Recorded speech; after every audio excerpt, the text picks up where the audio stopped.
Hello friends, जैसा कि आप सबको पता चल ही चुका होगा कि मेरी फर्स्ट अर्निंग आ चुकी है, तो मैं बहुत ज़्यादा खुश हूँ।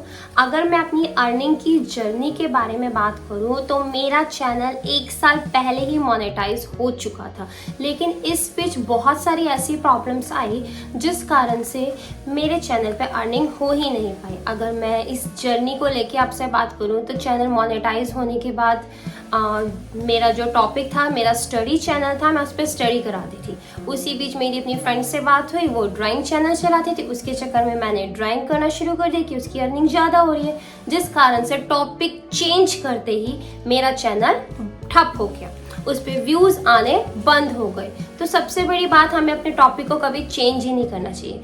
फिर मैंने किसी तरीके से चैनल को आगे बढ़ाने की कोशिश की, चैनल पे फिर व्यू आने लगे। फिर उसके बाद मेरे चैनल पे रीयूज कंटेंट आ गया और 3 मंथ के लिए चैनल फिर से बंद। अब 3 मंथ के लिए चैनल बंद हो गया, मैं वीडियोस डाल रही थी, कोई व्यू नहीं आ रहा था, एंड व्यू आ भी रहे थे तो उससे अर्निंग नहीं हो रही थी। तो फिर अपने आप ही दिमाग खराब होना शुरू हो जाते हैं, हम परेशान इतना हो जाते हैं ना कि आगे फिर वीडियो डाल ही नहीं पाते। तो फिर उसके बाद हिम्मत ही नहीं हुई कि मैं और वीडियो डालूं। उसको छोड़ मैंने दूसरा चैनल स्टार्ट कर दिया। दूसरा चैनल स्टार्ट किया, उसमें अच्छे खासे व्यू आने लग गए। मेरे 826 सब्सक्राइबर्स हो गए थे।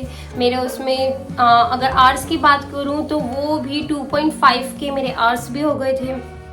तो वो चैनल भी अच्छा चलने लग गया। लेकिन 3 मंथ बाद मेरा चैनल रीयूज से हट गया।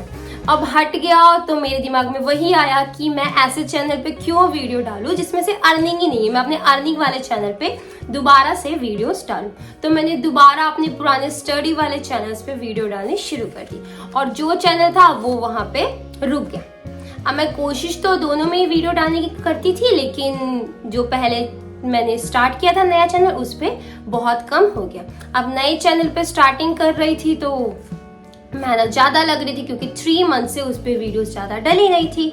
तो इस तरीके से वो स्लो घसीटते आगे बढ़ रहा था। फाइनली अब जाकर मेरी अर्निंग आई है, और अर्निंग कितनी आई है अब उसके बारे में मैं अगर बात करूं तो अब अर्निंग कैसे आती है पहले मैं आपको ये बताती हूँ। देखो, अर्निंग आने के लिए सबसे पहले आपके चैनल का मोनेटाइज होना जरूरी है, और चैनल मोनेटाइज होने के लिए आपको चाहिए 1000 सब्सक्राइबर्स और 4000 आवर्स, मतलब 4000 घंटे और 1000 सब्सक्राइबर्स। ये आपको 1 साल के अंदर पूरे करने होते हैं, और 1 साल में पूरे करने के बाद आपका चैनल क्या हो जाता है, मोनेटाइज। अब ये आपके 1 महीने में भी हो सकते हैं, और उसमें 1 साल से 2-3 साल भी लग सकते हैं। ठीक है, तो जब आपका चैनल मोनेटाइज हो जाता है, उसके बाद आपको उसमें अपनी थोड़ी सी डिटेल्स डालनी होती है। उसके बाद आपके पैसे बनने स्टार्ट हो जाते हैं। ठीक है, लेकिन जब आपके $10 बन जाते हैं, उसके बाद आप एडसेंस के लिए अप्लाई करते हैं। एडसेंस का पिन आपके घर पे आते हैं, जहां पे आपको अपना एड्रेस डालना होता है। अब इसमें आपको एक चीज का ध्यान रखना है कि आपको अपना करंट एड्रेस ही डालना है, ताकि जो एडसेंस है वो आपके घर पर ही आए। ठीक है, आपको आसानी से मिल सके। अब एडसेंस आने में आपको 3 से 4 हफ्ते का समय आसानी से लग जाता है। अगर आप सिटी में रह रहे हैं तो आपका 1 हफ्ते में ही आ जाता है, लेकिन अगर गांव वगैरह में है तो वहां पहुंचने में थोड़ा सा टाइमिंग लग जाता है। एडसेंस आने के बाद आप उसमें अपने एडसेंस में आपको 6 डिजिट का पिन मिलता है।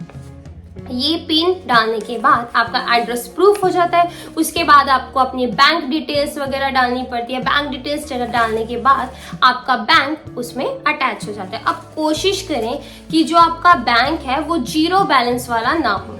ठीक है, ऐसे बैंक को अटैच करें जिसकी मिनिमम वैल्यू 1000 कम से कम होती है, क्योंकि 0 बैलेंस वाले में आगे चल के प्रॉब्लम आती है। ठीक है, तो अपना बैंक इस तरीके का उससे अटैच कीजिएगा।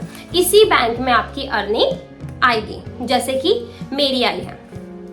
ठीक है, तो अर्निंग आने के लिए आपके डॉलर्स बनने स्टार्ट हो जाते हैं। डॉलर्स बनने के लिए आपको लगातार वीडियो डालनी पड़ती है। अब वीडियो डालने का भी आपको एक समय फिक्स करना होगा कि आप डेली इतने बजे वीडियो डालेंगे। अब इससे पता है क्या होता है, अगर आप फिक्स टाइमिंग पे वीडियो डालते हैं तो जो यूट्यूब होता है ना, आपकी जो वीडियोस होती है उनको प्रमोट करता है। प्रमोट करता है, आगे बढ़ाता है और आपका जल्दी से जल्दी डॉलर्स बनने स्टार्ट हो जाते हैं। और अगर आपको समय पूरा करना है तो उसके लिए जरूरी है कि आप शॉर्ट्स को कम करें या डालना कुछ टाइम के लिए बंद कर दें और ज्यादा से ज्यादा लॉन्ग वीडियोस को डालें ताकि आपका टाइमिंग जल्दी से जल्दी कंप्लीट हो। ओके, अब मुझे बताना था कि मेरी अर्निंग कितनी हुई है। अगर मैं अपनी अर्निंग की बात करूँ तो मैं आपको डायरेक्ट पूरा तो ढंग से नहीं बता सकती, लेकिन मेरी अर्निंग 10K से 15K के बीच में हुई है। शुरुआत में सबकी अर्निंग इतनी ही होती है, आप खुद ही आइडिया लगा लीजिए कि 12 से 15K के बीच में कितनी अर्निंग हुई होगी। ठीक है, अब आप कमेंट बॉक्स में मुझे आइडिया लगा के बताइए, मैं देखती हूँ कौन उसके आसपास पहुंचता है। तो इसके बीच में आपकी अर्निंग होती है। अच्छा, अगर मैं आपको बताऊं तो आपको मिनिमम डॉलर जो बनाने होते हैं वो होते हैं $100। ठीक है, मिनिमम आपके जब $100 हो जाते हैं तभी वो आपके बैंक में आते हैं, अदरवाइज आपकी पेमेंट नहीं आएगी। तो आपको मिनिमम $100 तो बनाने ही पड़ेंगे। तो ये था आज का व्लॉग। अब जब मेरी फर्स्ट अर्निंग आई तो मैं सच में बहुत ज़्यादा खुश हुई थी। आई नो अर्निंग थोड़ी कम है, बट पहली अर्निंग है, पहली अर्निंग सभी की ऐसी होती है। तो आप सबको बेस्ट ऑफ लक कि आप भी जल्दी से अपना चैनल मोनेटाइज कराइए और अपनी फर्स्ट अर्निंग आने के बाद मुझे कमेंट बॉक्स में जरूर बताइएगा कि आपकी अर्निंग कब आई और कितनी आई। तो अभी के लिए थैंक यू।